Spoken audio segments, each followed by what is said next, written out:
Is Wizards of the Coast setting us up for another product dump? Are we going to have reduced prices going forward because nobody can afford to buy the sealed product? Well, in today's video, we're going to be taking a look at some very interesting numbers of how sealed products are really doing, and this is information you will want to know about.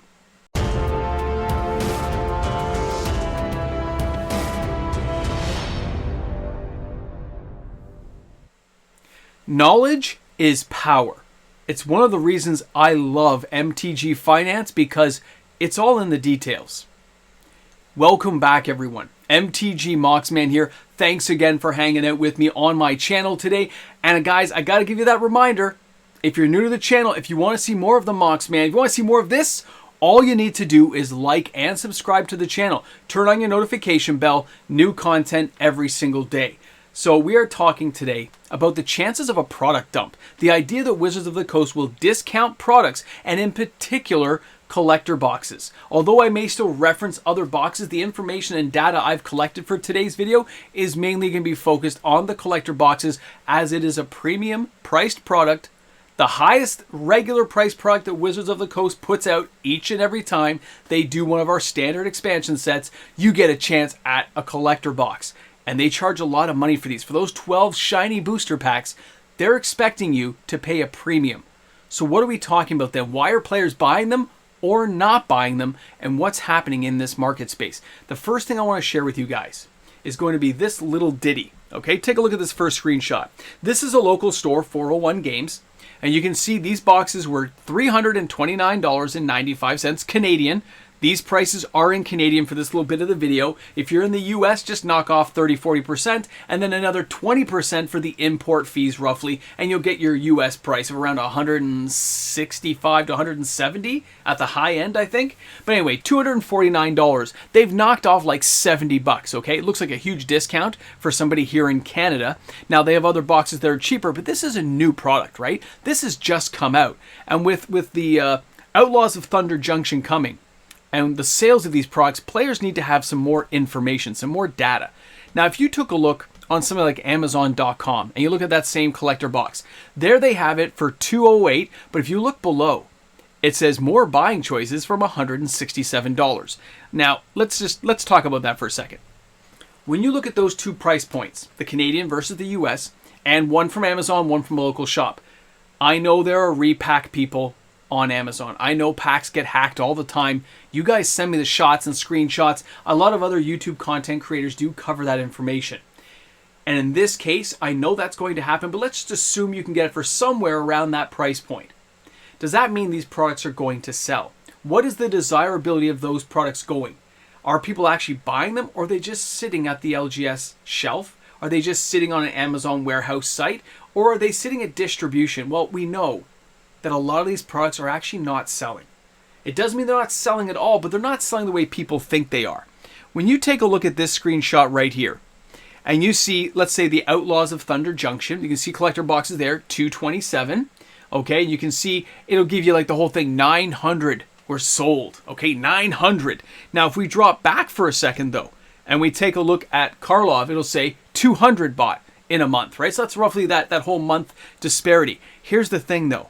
I actually don't think it's that high, okay? Because when you go forward and we start looking at other boxes on Amazon, start looking at the collector box here, and it says 400 plus bought for Ixalan, okay? These are kind of generic numbers. And the thing is, if you record enough screenshots of enough collector boxes from Amazon.com, over a period of months, you start seeing a pattern to the actual sales records that they post. It seems kind of generic when you see the exact same kind of numbers reappearing month after month after month. And of course, that's not really true then, is it? Because they can't be the exact same sales numbers. It isn't like it's the exact same players buying the exact same boxes month after month after month for those price points. So I think there's some data or some misinformation being given to us. But what happens if you can look at real hard numbers? What happens if somebody goes out there, counts up how many collector boxes are selling, and gives you those numbers? Well, let's take a look at that too. Let me start out here with the murders at Karlov Manor. If I went on TCG Player and I counted from April 1st all the way back to March 1st, I would come up with 350 boxes pretty much on the nose. I wonder how I know that.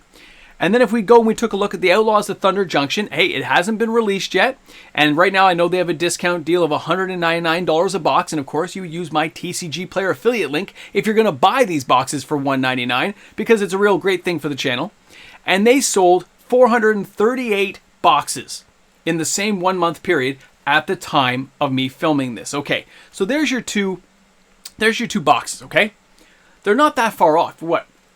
80, 90 boxes off. But the real difference is the Murs at Karlov Manor is selling this well and this far off into the release stage because it's being discounted. Players still have an interest when something's cheap and affordable and they can get their hands on it. Whereas the new Thunder Junction is only selling 400 plus because let's face it, it's at full price right now. Or maybe the discounted price that you got from TCG Player, and that's what spurred on a lot of these sales because it mounted up to like 50, 60 sales at the time I was counting this. So really, it was actually below its norm, below the average of what collector boxes normally sell for. And we all know it, the individual cards have a lot to say about the value of the product at the time because there's a lot of singles that will get opened. A lot of players will crack into those things and want to get at them. But they don't want to pay top dollar. Players are aware now. Stores are aware that these boxes can be on discount. Not a flush from the market. I think they're done with that, I honestly do. But they are discounted at a lower price if you just wait a little while. Because they have such a rampaging surge to get money, they're always forcing these products on us. The product fatigue is a real thing. Players comment on it all the time. We've run it out in the news cycle for Magic the Gathering, but it is still a big thing. Okay? Yeah, players do like to buy boxes, but when it's a box and then 4 weeks later there's another box and 4 weeks later there's another box, it's way too much for most people to handle. Not only that, you don't really get a feel for a product or get to enjoy it as much. You're always on the next churn and burn. It leaves a bad taste in players' mouths. So they look for a discount. They skip things and look for it to be a discounted price later on. But here's the thing. Even at those discounted prices, it's not selling as well as it used to sell. It's almost as if players are kind of tired and panned out from a lot of these things. Not the cards themselves, but the idea of expensive boxes that they can barely afford and barely keep up with. And even if you can afford them, you get annoyed because you see they go on discount, they go on a deal. And as much as there might be other people out there saying these boxes are amazing and they're just wow, remember that anything you open, any amazing card you get, if you actually tried to sell it, you'd only get 50 cents on the dollar. Now, another product I want to share with you guys. Take a look at this. Here you have Commander Masters. This was a 4-pack collector box.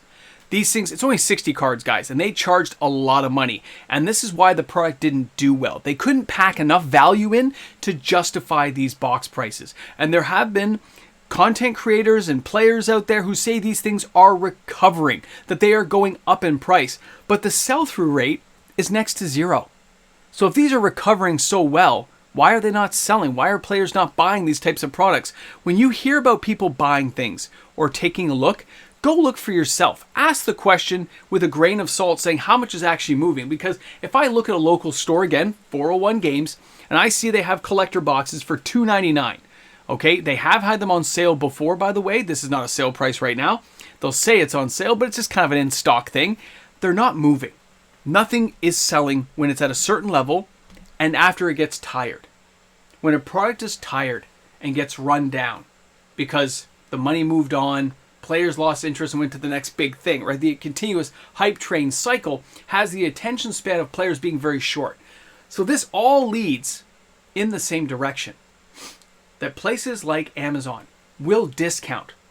Stores will discount to move products out the door, where before, like fancy high-end products that never go on sale, now they're forced to because they have to churn and burn. They make a lot of money off the singles now, something they didn't make as much before. I mean, it was always a good market, but it's like an insane market for singles now. But when we look at these boxes, they do tend to collect dust. Even a collector box, the money moves on. Ixalan collector boxes, surprisingly, are still selling well, but it's not like they're selling like they used to. They're not selling like they did in the first, 60 days of the pre-order announcement. They all drain, they all pan out, and they all slow down. So what does this mean for players? What does this mean from the investment side, the speculator side? Well, if you're an investor or speculator, don't do it. Don't think these are going to have value. It says collector box on the side, which generally means it's not collectible. It means it was a fun time. You got to open them and get some cool cards. Wizards has shown us nothing that is going to back up the value of those boxes long term. And because of the reprint cycle they're on right now, it is not in your best interest to buy a collector box at all. Ever. For any reason. Until the singles get so far out of whack that we have some kind of upside down world like in Stranger Things, that may make it a reason to buy them. But at this point in the game, the singles will rule the market. The collector boxes should sit and rot on store shelves unless it's something you just want to open for fun. And it's not that they're not fun products. I've opened hundreds of collector boxes. But I knew going in I wasn't going to get my value out. It's very hard to do that, if ever. And now with the skepticism based around the reprint schedules of cards, it's even harder. If it's not reserve list, most players don't believe in the long-term value at all. And the fact that stores only give you 50 cents on the dollar for cash means that even if somebody says some predetermined value, this is a $100 card. No, it's a $50 card because that's all you're going to pay me.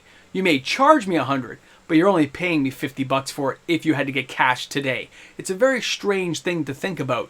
But the idea that these products need to be backed up by something further brings me to my, of course, April Fool's joke video yesterday, where players were saying, yeah, it would kind of expanding the reserve list solves a lot of problems. It really does, but Wizards of the Coast probably is not likely to go there anytime soon. But maybe they watch the video and maybe they'll get a good idea from it. Who knows? Maybe somebody in Wizards was watching that. But as we end off today's video, I just want to touch on that and remind you guys that when you're looking at play booster boxes, collector boxes, if you're looking for investment or speculation purposes, I wouldn't even touch them. Even myself, I don't buy them that way anymore. If I'm going to open and draft with some friends, we're going to split on the cost of a box, that makes sense. If you're a person who wants a very particular card, it is always best to go the singles route and to show Wizards that we know these things are going to be discounted. So if I'm not going to buy a collector box at release, I can wait. Unless it's some Lord of the Rings FOMO thing, you can wait to get some boxes later when they offer the discounted price.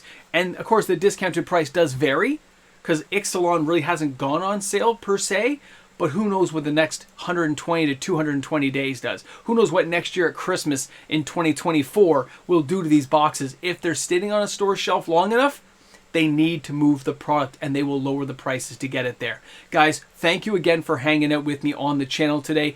Big shout out and thank you to everyone who watches every day, to all my amazing patrons and YouTube membership members. Guys, thanks again for being supporters. I look forward to seeing you guys tomorrow for another video. And of course, don't forget, bring a friend to Magic. Hey guys, a shout out and thank you to the fantastic patrons, the YouTube membership members who make this happen every day. Without these patrons supporting daily uploaded content, independent channels like myself wouldn't even exist because we'd give up. And because of the support, we don't give up. We fight, we continue, and we bring you new content. Thanks again for being supporters. We'll see you all tomorrow. Welcome back to the Ramble Jamble, guys. I know what you're thinking. What's going on? Why are you putting this video out now, Mox Man? There's a lot of reasons, guys. But it's because I wanted to see exactly how many things we're selling. When you think about a new release and they tell you it sells a certain amount of boxes, it's not hard to remember that when you see 700 boxes sold this month on Amazon, as many players have pointed out to me, those orders can be canceled at any time. So really no boxes have sold because you can cancel that if you don't like the cards inside.